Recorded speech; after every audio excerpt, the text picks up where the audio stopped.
at the age of 37, he took the responsibility of imamah. When he stood up in Kufa, he told the people last night, the best of Allah's creation after Rasulullah has died. A man who was the man of piety, the man of justice, the man of honor. Now I take over the position of succeeding my father. And I'm telling you, I am surprised at a Muslim ummah that says there are only 4 rightly guided khulafa. So you are saying Imam al-Hassan is not rightly guided? Imam al-Hassan is not rightly guided? So Imam al-Hassan is now alongside Muawiya? Is that what Islam came to? Sometimes a Muslim needs to sit back and ask themselves, what did we do in our history? Who wrote the books? Imam al-Hassan, when he came into power, Muawiya had already fought his father. Now Muawiya was in control of 4 countries. Palestine, Lebanon, Jordan, Syria. In those days, Sham doesn't mean Sham today. Sham today is just Syria. Sham in those days, Palestine, Lebanon, Jordan, Syria, 4 countries. And Muawiya began an onslaught against Imam al-Hassan. Muawiya was sending spy after spy. Find out, what's he saying, what's he doing? When Imam al-Hassan caught these spies, this is now an important moment. When Imam al-Hassan caught these spies, Imam al-Hassan said, what is it that he wants? He wants a war? Let's have a war. Does he know whose son I am? I'm not worried about him. Let's have a war. There's one problem. Your father's just had 3 wars and his soldiers don't want to fight anymore. That's the problem that he faced. And that's the problem many did not understand. Jamal, Siffin and Nahrawan, 3 wars in 4 years. Imam al-Hassan wanted to finish Muawiya. But when he turned around in the mosque in Kuba, he said, oh soldiers, get ready, let us go out and fight Muawiya. Many of them turned around and said, we are tired of fighting.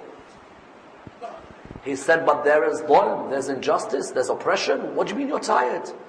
We all have to stand up. Adi bin Hatim, Adi son of Hatim al-Ta'i, Adi stood up, he said, what's wrong with you? Is this not the grandson of Rasulullah telling you to come?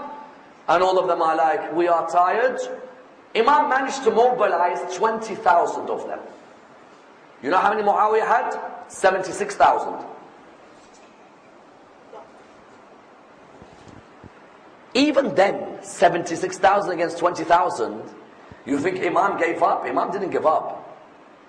Imam said to his soldiers, let's fight. But you know the second problem he's faced? The first problem, soldiers are tired. Second problem, the soldiers who are turning up, give them $1 million dinar in an envelope, they're willing now to change their religion. It's hard to find 72, isn't it? 72 is hard. Karbala, 61 AH, 10th of Muharram. How many? How many? 72. It's hard to find more than that. Honestly, in this world, it's hard. If he had more, he would have gone ahead. His own cousin, Ubaydullah ibn Abbas, his cousin, had 8,000 soldiers under him. Imam sent them to the front. Muawiya sent 1 million dirham. Ubaydullah, that's it, swap sides. Soldiers, money. Muawiya, the promises he was giving, because remember, Muawiya's government was huge. Syria, Lebanon, Palestine, Jordan, all under Muawiya. All of them, under Muawiya.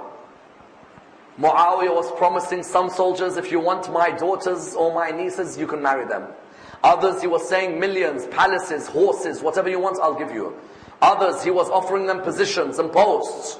Imam al-Hassan ended up with 8,000 soldiers, Muawiya 76,000. And even then, Imam al-Hassan after that was still saying, let's fight. If you're ready to fight, I'll go. But then, Muawiya did the cleverest thing. Spread a rumor amongst Imam Ali's people, Imam Hassan's people, that Imam al-Hassan doesn't want to fight. When the rumor was spread, who were there? The Khawarij. Khawarij were like, we hear Hassan doesn't want to fight. Imam al-Hassan wanted to fight. Imam al-Hassan actually had the confidence that if you give me that battlefield, even if they're 10 times more than me, I can finish them. Even if they're 10 times more, I can finish them. I have the bravery. Leave it to me. And I've got Adi bin Hatim, I've got Hujr bin Adi al-Kindi, I've got others, Ammar bin Hamaq al-Khuza'i. These soldiers with me, I can finish. But Muawiya played the clever game, spread a rumor that Hassan wants peace. So the Khawarij turned around to him and said, we hear that you want peace. And they came and they stabbed Imam al-Hassan in his thigh. And Imam al-Hassan at this moment, you know, this Imam is an oppressed Imam. People do not realize. This Imam didn't want peace. Imam wanted to finish Muawiya. But now he thought to himself, if I've got soldiers who are going to stab me in the back, and Muawiya wants to stab me in the front, who can I trust? So he did what his grandfather Rasulullah did at Hudaybiyah. Sometimes Imams of Ahlul Bayt, when they base a decision, they base it on what their grandfather did in his life. His soldiers were saying, fight! Muawiya, even if there's a few of us left, Imam calculated, he thought, no. I swear that if we fight, there will not be a single Shia living on this earth. So they said to him, what are you going to do? He said, we'll do what my grandfather did at Hudaybiyah. We'll sign a treaty, but through the treaty we'll expose the other side. You know, if Muawiya and Imam al-Hassan fought and Muawiya killed Imam al-Hassan, people would have still, like today said, Sayyidina Muawiya, Sayyidina al-Hassan. There was a bad problem between them. So you know what Imam did? Rasulullah, when he signed the Hudaybiyah treaty, his companions said, why? Let's kill them. Rasulullah said, no, no, no. If you fight, people will still not know who's right and who's wrong. Let's have a peace treaty.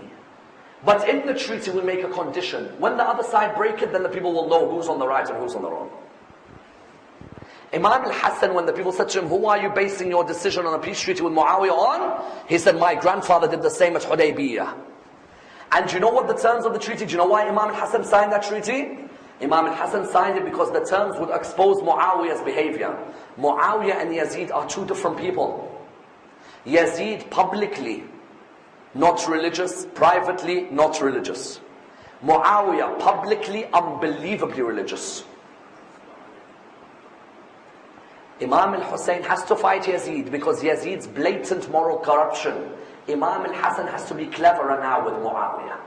So Imam al-Hassan, what does he do? He signs a treaty with Muawiya, but he sets these terms. Term number 1, you'll stop the cursing of my father in the Friday prayer. Term number 2, you will not change the sunnah of my grandfather. Term number 3, you will stop the killing of the Shia of my father. Term number 4, the blood money of Jamal and Safin is to be returned back to the owners. Term number 5, when you die, you will give this leadership to me or my brother Hussein. Did Muawiya honor any of those? None of them. Term number 1, you stop the cursing of my father Ali ibn Abi Talib.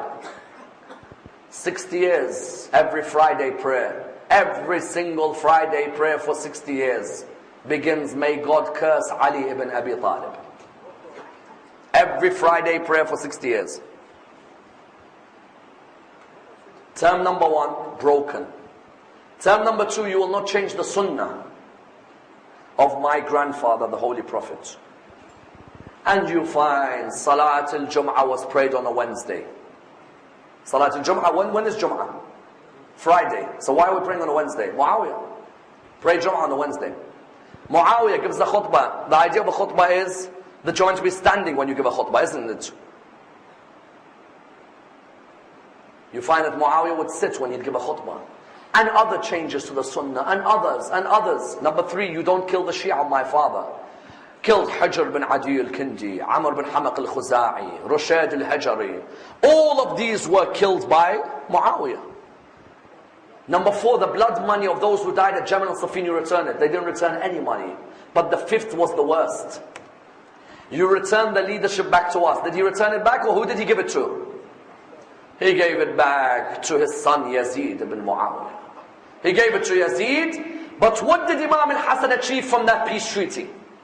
Imam al-Hassan achieved 2 things. Number 1, I've exposed his character now. Now you see clearly what he's about. Tell me, a man who curses the 4th Khalifa, am I meant to say radiyallahu anhu to him? I don't understand. What type of mind am I using? So Ali radiallahu anh and Muawiya radiallahu anh, wallah, that's going to be some Jannah we're going to go to, I tell you. And then on top of that, he made sure that the followers of Al Muhammad's life would be saved. Because had Imam Hassan not used the wisdom of his grandfather in signing that treaty, there wouldn't be a follower of Al Muhammad today. They would have annihilated them. But Imam Hassan looked at those around him, he said the best option is signing a treaty. And that treaty would lead to the events of the 10th of Muharram. Therefore those who say Hassan ibn Ali was not brave, I tell you, Hassan ibn Ali, if he had it his way, and if he had his brother's companions, he would have finished off that army right in front of him. Then